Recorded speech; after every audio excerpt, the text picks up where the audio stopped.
Pagi anak-anak. Maka masih tetap semangat.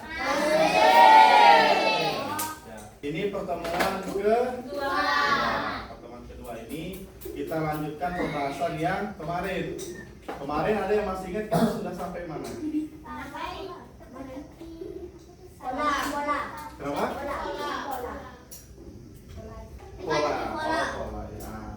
Nah, sekarang kita akan lanjutkan tentang pola itu biar pemahaman coding atau tentang bagaimana cara kita berpikir secara sistematis dan logis itu kita bisa dapatkan.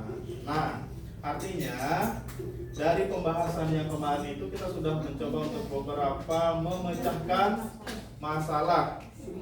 Ada yang kalian tonton kemarin video beruang sama apa itu? Ya, beruang ya. Video beruang itu kalian sudah tonton bagaimana si kelinci sama apa lagi namanya? Ya, rakun itu bagaimana dia berkomunikasi untuk sama-sama menyelesaikan masalahnya. Kayak gitu. Nah, di dalam menyelesaikan masalah kemarin itu apa yang membuat si beruang tidak bisa menyelesaikan masalahnya? Tidak mengalah karena dia ego. Mau menang sendiri dia mau ngalah. Jadi sekecil apapun masalah kita, kalau kita tetap ego, tidak mau kalah, tidak mau mengalah, itu nggak bakalan menyelesaikan masalah sekecil apapun. Ya, jadi kita harus hilangkan ego kita. Mulai kita berpikir secara logika atau logis. Sama artinya logika atau logis, masuk akal. Oke, nah selanjutnya sekarang kita akan bahas lebih dalam lagi. Kemarin sudah kalian perhatikan yang ini. Ada beberapa masalah ketika kalian bangun pagi, apa yang kalian lakukan sudah ditulis kemarin kan?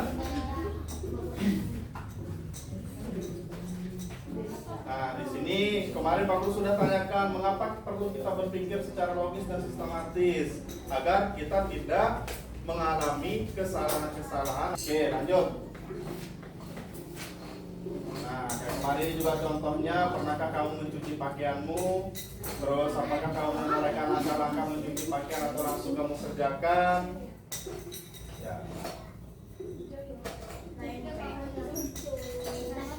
Nah, yang ini juga Pak Guru kemarin pernah Pak Guru tanyakan, pernahkah kamu lupa membawa pensil atau buku pelajaran yang sesuai dengan jadwal hari itu? Pernah kan? Nah, kemarin kalian sudah uraikan, rincikan. Ya, kalian udah buat daftar checklist yang akan dibawa per hari. Oke, lanjut.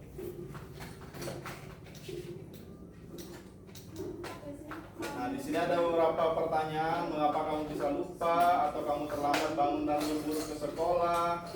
Apa kamu tidak pernah menyiapkan di malam harinya, prepare? Gitu. Nah, lanjut. Jadi dari hasil semua yang kemarin itu, kita akan masuk ke konsep pengertiannya. Pasti itu berpikir komputasional. Nah, bisa dibaca di sini. Jadi berpikir komputasional itu merupakan kemampuan untuk menyusun solusi terhadap masalah secara logis dan sistematis sehingga dia dapat diproses oleh manusia maupun komputer. Jadi komputer juga begitu, dia akan menyesuaikan atau dia akan melaksanakan perintah sesuai dengan yang kita inginkan. Agar tidak terjadi seperti itu, dia itu harus dilatih, di treatment, di apa lagi selain dilatih, bahasa yang kalian pahami, di training kayak gitu, harus di trial juga, harus diuji coba biar dia tidak melakukan kesalahan atau bug system. Kalau komputer atau HP kalian sering error, berarti ada namanya bug. Misalkan HP atau laptop atau siapa yang punya komputer di rumah, kadang dia error, not phone, atau tiba-tiba mati, blue screen, itu terjadi bug, namanya bug system. Atau kendala sistem bahasa sederhananya. Lanjut. Udah, ini belum ditulis? Boleh tulis. Berpikir komputasional itu merupakan kemampuan berpikir secara logis dan sistematis. Boleh sampai sana. Tergantung yang kalian pahami. Intinya ada dua itu. Bagaimana dia menyusun atau memecahkan masalah secara logis dan sistematis. Itu dua intinya. Jadi di dalam berpikir komputasional itu ada 4 prinsip. Tahu namanya 4 prinsip? Ada 4 langkah-langkah yang harus diperhatikan. Yang pertama namanya dekomposisi. Pak Guru kasih ilustrasi. Sekarang hari ini pertama Bapak terlambat, yang kedua udah bawa udang. Ilustrasinya seperti itu. Kira-kira untuk menyelesaikan masalah Bapak apa?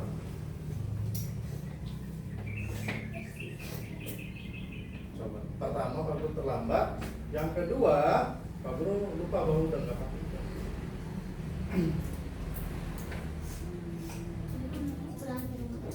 Nah, apa? Pulang ke rumah, ngambil balik lagi. Oke, terus yang kedua ada lagi. Apa? Tidak diulangi lagi, ada lagi. Untuk apa? Membuat checklist sebelum berangkat. Mencatat. Apa yang dicatat? Apa yang dicatat? Udang. Oke, ya, keperluan barang. Oke, lanjut. Jangan terburu-buru. Nah, Pak Guru uraikan lagi. Kenapa Pak Guru nggak bawa udang? Pertama, tentu Pak Guru agak terlambat bangunnya, agak kesiangan. Terus yang kedua, yang kedua itu Bapak tadi minta tolong ke istri Bapak, minta tolong masukin baju yang sudah disetrika, kamen, poleng, sama udang. Istri bilang, oke. Nah, akhirnya karena Pak Guru nggak percaya sama istri Bapak, udah tinggal bawa tas, pakai jas hujan karena hujan, Pak Guru langsung ke sini. Ternyata sampai di sini nggak ada. Kira-kira untuk menyelesaikan masalah itu apa? Mengecek kembali yang sudah disiapkan. Tuh.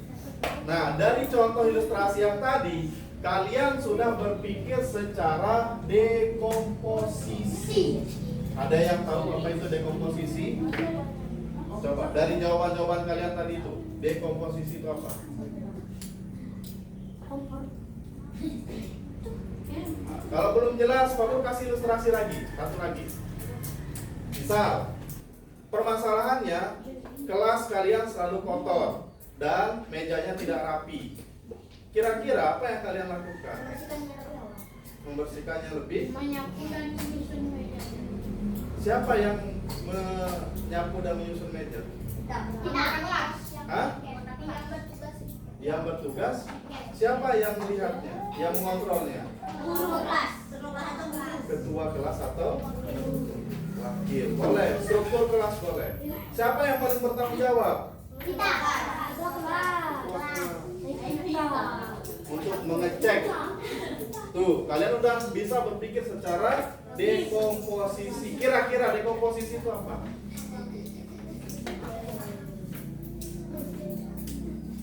Terus selanjutnya yang tadi belum ngah kayaknya, belum nangkap. Nah, kenapa dia bisa misalkan setiap Pak Guru masuk di kelas 5 atau 6 kayak tadi selalu dia kelasnya kotor dan tidak mejanya tidak rapi. Apa kira-kira masalahnya? Pertama, masalahnya tadi dia kotor dan meja nggak rapi. Apa yang menyebabkan? Ketua kelas tidak mengontrolnya. Yang kedua, berarti petugas piketnya tidak melakukan tugasnya, pekerjaannya, piketnya. Terus yang ketiga, apakah di dalam kelas itu ada sapu atau enggak? Ada. Berarti bukan itu permasalahannya. Apakah setiap hari-hari sebelumnya seperti ini? Ya kan Pak Guru bilang, setiap Pak Guru masuk, gitu kan.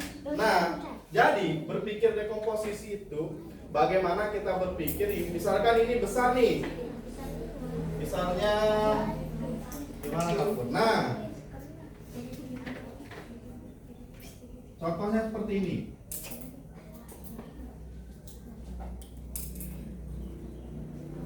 Nah,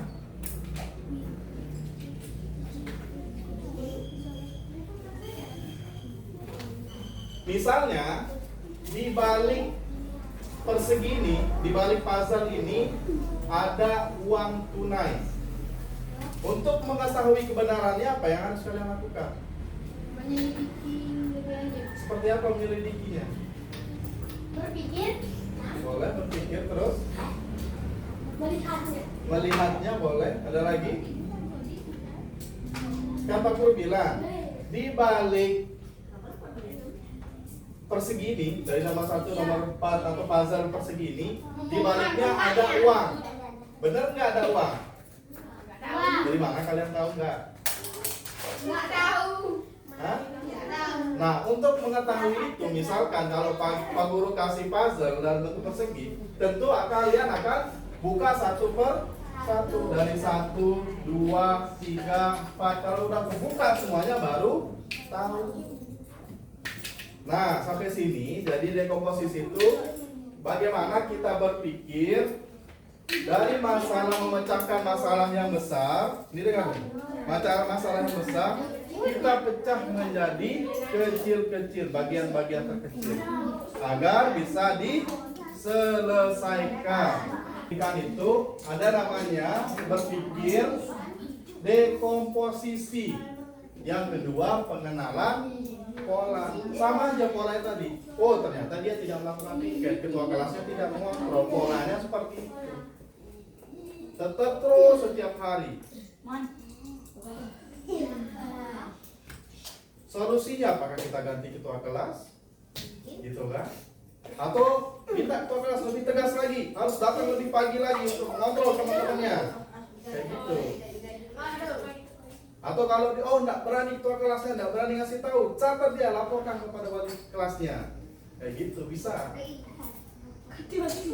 Nanti wali kelas atau guru akan memberitahukan siapa saja yang harus piket, siapa saja yang tidak harus piket. Kayak gitu. Dekomposisi itu bagaimana kita berpikir untuk memecahkan masalah yang kompleks atau yang besar menjadi bagian-bagian yang terkecil. Kayak tadi itu kan masalahnya, kelas 6 atau kelas 5 ini selalu kotor dan mejanya tidak rapi. Itu masalah yang sangat besar. Kenapa itu bisa terjadi? Kita pecahkan. Kemungkinan ketua kelasnya tidak pernah kontrol. Ada yang punya jadwal piket tidak pernah ikut piket, atau peralatan nyapunya udah tidak ada. Gitu. Bisa aja seperti itu, kita pecah dia menjadi kecil sehingga kita temukan solusi yang terbaik. Nah, dari pemecahan masalah itu dari nomor 1, nomor 2, nomor 3 itu kita sudah berpikir secara pola. Kita mulai mengenal, ternyata pola seperti ini, seperti ini, seperti ini. Atau misalnya, internet saya ini kok Mobile Legends nggak bisa mulai nih, ngelek-ngelek ini. Atau seperti apa? TikToknya nggak bisa jalan ini. Kok bisa? Tentu kita akan mengecek masih nggak kuota kita, gitu kan? Atau tiba-tiba mati truk HP-nya, kenapa tiba-tiba mati? Antara dua, dia error atau baterai Habis. Kita cek, kita telusuri masalah itu. Hilang. Pas kita cek ternyata masih kok baterainya, ternyata dia nge-lag gitu kan, error, HP tiba-tiba mati sendiri karena udah kepanasan, udah dari pagi sampai siang main game terus, nge-lag HP-nya. Berapa? Oke. Lanjut.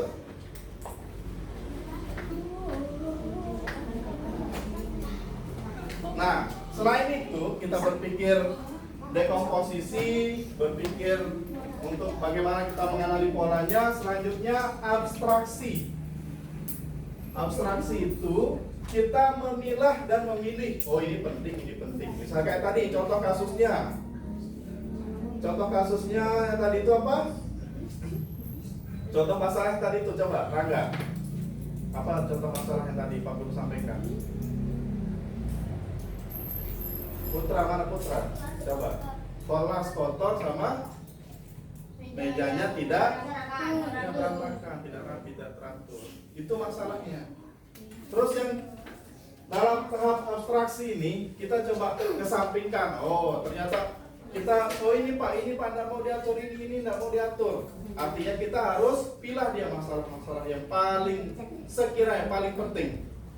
Yang nggak penting itu bisa disisihkan dulu. Saling tuduh, kamu nggak mau bersihin. Dia saling tuduh, itu jangan saling tuduh ya.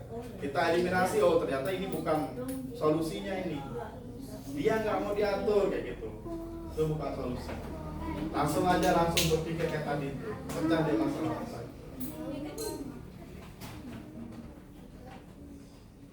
Terus yang selanjutnya berpikir algoritma. Ada yang pernah dengar algoritma? Tidak. Jadi di sini kayak tadi tuh, kayak kemarin, kalian sudah bisa menyusun langkah-langkah. Kalian sudah bisa membuat daftar checklist. Kalian sudah bisa menulis list kebutuhan. List kebutuhan main Mobile Legends, misal ada wifi, snack, minuman, ada teman. Nah, kita sudah bisa buat list, oh ini list yang harus aku siapkan. Atau di sekolah besok matematika, saya harus belajar. Ini yang dipelajari, ini aja materinya, kita list. Kalau udah sampai tahap ini, menyusun prosedur atau menyusun langkah-langkah, kalian sudah mampu berpikir secara komputasional. Gitu. Sudah mampu berpikir seperti itu. Di sini sekarang ada tugasnya terkait dengan pengenalan pola. Ya. Di sini ada color coding tulisannya. Ya, ini perintahnya itu tulis angka sesuai dengan warna. Jadi angka-angka yang ini kalian akan tulis nanti di bukunya. Yang pertama yang paling dalam ini warna apa? Hah? Hijau menandakan angka 1. Terus yang kedua?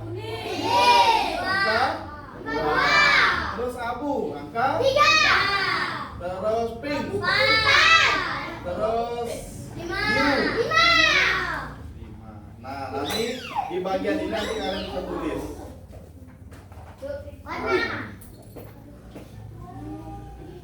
Beda-beda warnanya. Nah, maksudnya yang ini coba perhatiin. Yang ini warna apa, Mama? Terus yang warna hijau ini angka berapa? Tulis angka 1 di sini. Di kotaknya yang ini. Buat kotak nanti. Kotaknya ada 5 buat kotak di bukunya. Nah, kayak gitu. Nah, ini kan Pak Guru kasih angka nih.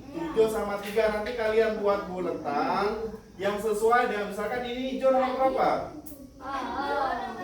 Nomor 6. Terus yang pink nomor 2. Berarti kalian buat buletan yang di atas isi angka 7, yang di bawah isi angka 2.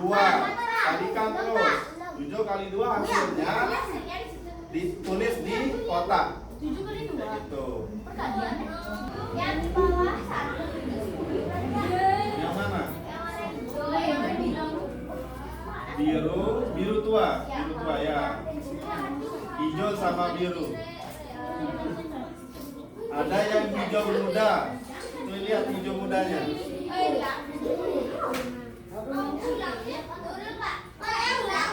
Hah? Ya. Seharusnya kalau Pak Guru pelit, kalian cepat ini. Tapi karena yang mana? Ya, untuk memastikan Pak Guru taruh sini ya. Ganti warna.